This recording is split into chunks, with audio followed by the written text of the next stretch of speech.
Moroni City Police Chief Bob Hill still has his badge promoting honor, integrity, and service. This is my town, and this is where I want to work. But now the mayor has asked him not to serve after he says he received 2 complaints, accusing the chief of being too rough arresting women. We can have a good career for 30 or 40 years, and it can take 5 minutes for that to go down the drain, and that's what happened here. Moroni City Mayor Paul Bailey also works in law enforcement.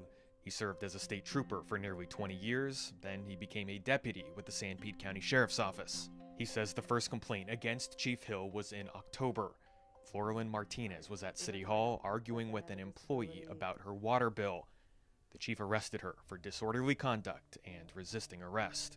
It's my city. I should be able to walk in there and have a conversation without being fearful that I'm going to be attacked. She says the chief was impatient and rude, that he grabbed her, took her to the ground, and handcuffed her too tight. He just grabbed me and started pulling on me, and of course I pulled back. I tried to put my hand on her elbow. She pulled back and started swinging at me. And he laughed at me. Good luck with that. It's your word against mine. The force that was used was deemed appropriate, and that was the end of it. The city says all body cameras and surveillance cameras stopped working that month because of a power surge. At the time, Mayor Bailey said he trusted his chief. But now that I've had another allegation with another female, it makes me question what really maybe happened. The second complaint came from this traffic stop on February 13th. Jeannie Strobel admits she was driving through town on a suspended license with a cracked windshield. He took me out of the truck, grabbed me by my neck, threw me to the ground. I backed my blue, but when you take authority that far, that's not right.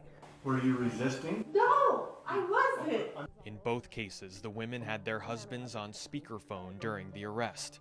In both cases, the chief says he gently lowered both women to the ground, and in both cases, there is no body camera video to know whose story is accurate.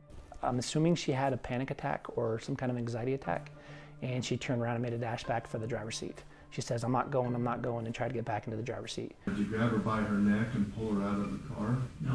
No, she got out of the vehicle on her own. The chief says Jeannie tried to lunge into traffic, which is why he had to restrain her on the ground. He called for backup, and the mayor responded because he was on duty with the sheriff's office. He didn't look at me. He didn't talk to me. He was very, you can tell right out the beginning that something wasn't right. And this is about 2 hours after he gave his boy ticket. And this is where Chief Hill says he feels like he was retaliated against because of a different traffic stop earlier that same day. Did the chief pull over your son that day? Yeah, he did. What specifically did he say to you? You know who my dad is.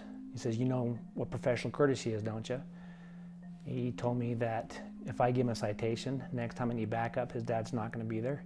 And is there any body camera video of this? No, there's not. I wish there was. My son's 22. He's a hard worker. He works at San Pete still. Like I say, he's a little smart aleck sometimes, but I have no idea what he said. You know, and that's why I wish we had a body camera.